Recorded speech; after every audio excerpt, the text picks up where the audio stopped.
Alright, so I'm here with not this week's Robert review, but last week's. Let me just get right into this shit show. So we got Lesnar and Miz coming out to cut a promo. It was actually a pretty decent promo here. You know, Miz is actually, while his wrestling ability is not really that good, he does cut a good promo at times. And he's one of the better promos on the roster, that's for sure. You know, when you got people like Roman Reigns wandering around this company cutting 2-minute scripted promos, it is a breath of fresh air when you actually got somebody who could actually cut a heel promo and just be good and halfway decent on the mic.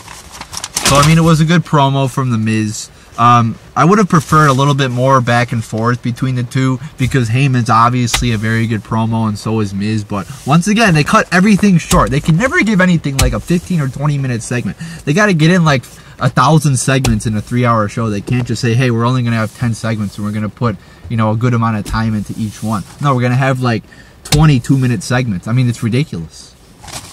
So then we get a little brawl here, which I enjoyed. It was fun seeing Brock Lesnar kick everybody's ass. That was cool.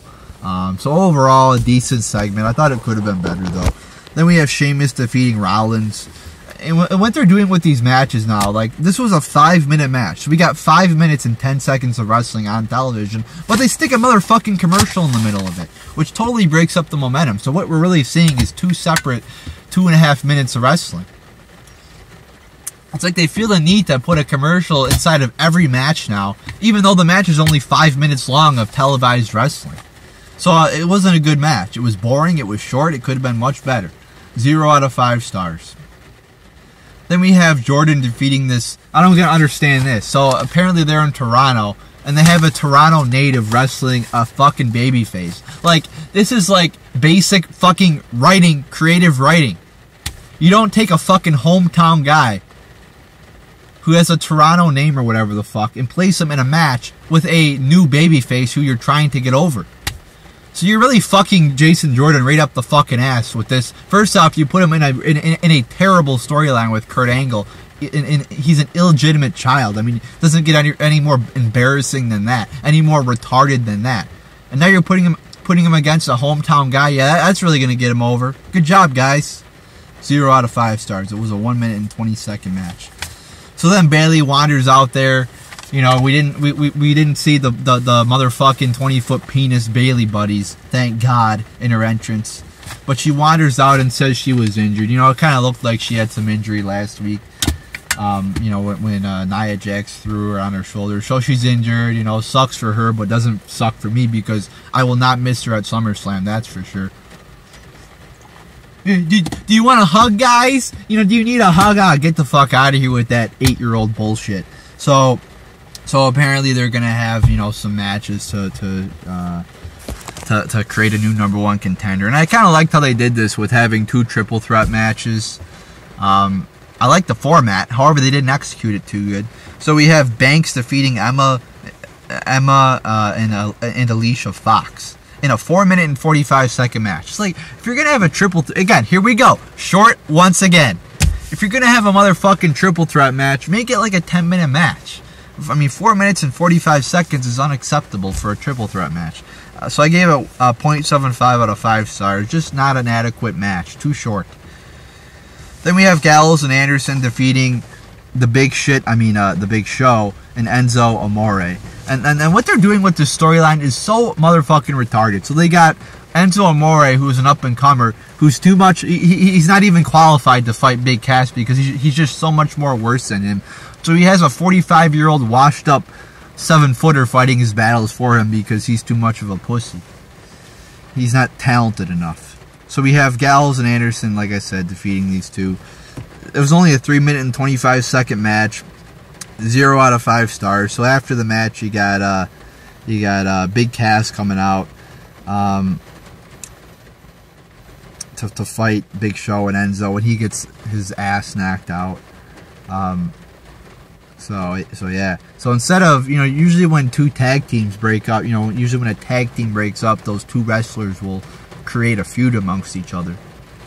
But in this case, Enzo has Big Show fighting his battles for him. I mean, isn't it supposed to be vice versa, where the younger talent's getting put over? Guess not.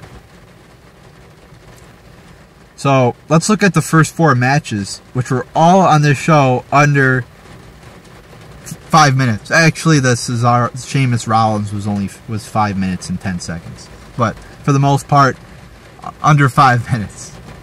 Again, short. Everything is short. Then we have Balor coming out, cutting a 2-minute promo. I mean, again, another short fucking promo. I mean, it's hard to have a substantial match or promo if you're only going to give the wrestlers 5 minutes to do their craft in the ring. So he cuts a short promo, then Bray Wyatt comes out, they brawl for like a minute, and then Bray Wyatt runs away, and then he's on the Titantron and he cuts a 2-minute promo. I mean, really? It's just so fucking basic and short, and it doesn't get the job done. Then we have Ambrose defeating Cesaro. Actually, one of the better things of the night. It was a good match. I gave it 3 out of 5 stars here. It was 16 minutes and 20 seconds long. Hey! Oh my god, look what happens when you give a match an adequate amount of time for them to wrestle. Oh, it actually ends up being a good fucking match. I mean, there's hardly any good matches on this show now, so it was nice to actually see some pretty good wrestling. Wasn't a great match, but it was definitely a good quality match.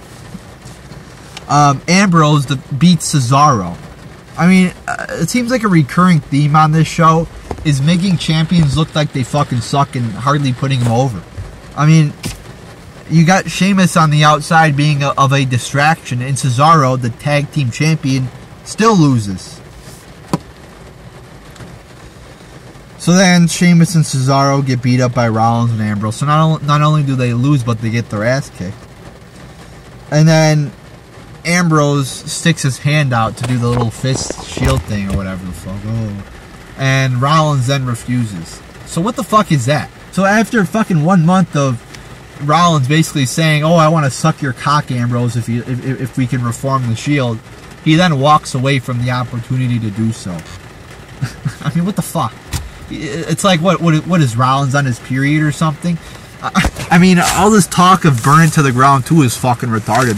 They created this new catchphrase for Rollins, burn it to the ground, but he doesn't want to burn it to the ground because he wants to build up the Shield again. So he's not burning anything to the ground. He's actually doing the opposite.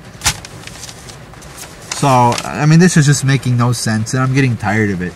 So, then we have Tozawa defeating Ari Daivari. 4-minute match. Again, 4 minutes. Not too long. I gave it a half star out of 5. Not that good. Then we have Nia Jax defeating Mickie James and Dana Brooke. Once again, the triple threat match, which is 3 minutes. And like I said, I like the idea of having triple threat matches and then the 2 winners will go on to face each other. But if you're going to have 2 triple threat matches under 5 minutes, then don't even do it at all. So this was, like I said, 3 minutes and 10 seconds long, and I gave it a half star out of 5. Then we get the main event, which I like the main event here. I like the idea behind it. Strowman and Reigns in a last man standing match. I thought that, last man standing matches tend to do this, where they, the wrestlers, they'll count 1, 2, 3, 4, 5, and it becomes a slow ass match because they'll do one move and then the wrestler will be down for a count of 7.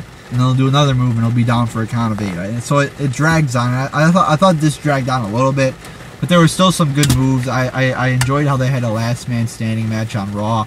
It's not something you would expect them to do normally, so I like that. It had some good moments in here too. So table spot. So I'm not going to complain. I'm going to give it 3 out of 5 stars. It wasn't great, but it was definitely a good match here. It was 18 minutes and 30 seconds long. Again, look what happens when you give a match longer than 2 minutes. So Samoa Joe ends up coming down there and putting Roman in the coquina clutch. So Strowman ends up winning.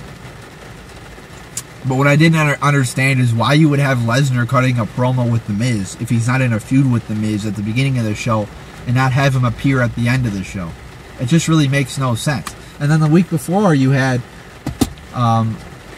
Lesnar cutting a promo with Kurt Angle. Like, why isn't he cutting promos with the people he's going to be wrestling with? Or Heyman's cutting a promo, I guess. But why isn't he cutting a promo with? Why aren't they cutting promos and doing segments with the guys that they're actually going to be wrestling, at SummerSlam?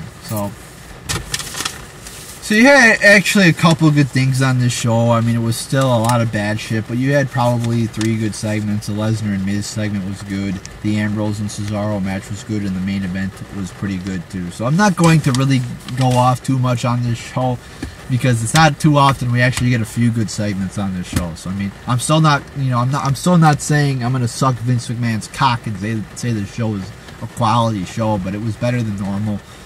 And it might have even been average. Might have even been okay. But there you go. There's your Raw review. I'll try to get my the Raw review for this week up before SummerSlam. But I mean, I've been on vacation. I've been working a lot, so it's difficult for me to watch this show.